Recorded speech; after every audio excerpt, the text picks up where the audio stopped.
How's it going, everyone? I'm Andrew with SpeedTech Lights, and today we'll be going over our Super Takedown GranDirect control box. So our GranDirect is used to pair our Grand controlled products and our direct controlled products.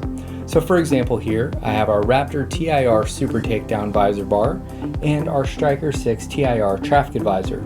So on the Grand side, I have my power button, then I have my Mode 1 button where I have a flash pattern programmed, and then my Mode 2 button where I have another flash pattern programmed. So you have dual flash pattern memory. And then here you have your pattern changer button, then you have your TD button, and your Super Takedown functionality.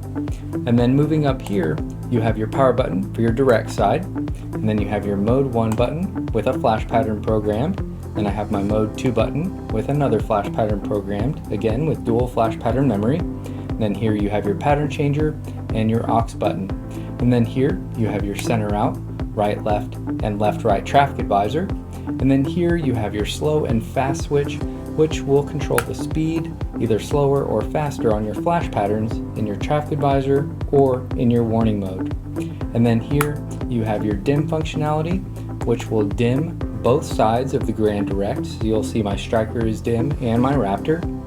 And then here you have your LED backlight functionality, which will activate the red backlight LEDs on your control box. When it comes to activating the LED backlight on your GranDirect, you'll see that you can use your button here, or you can use your white cable to hardwire that function. Now if you use your white cable, your button will become inactive. So you can either choose to use your white cable, or you can use the button on your control box.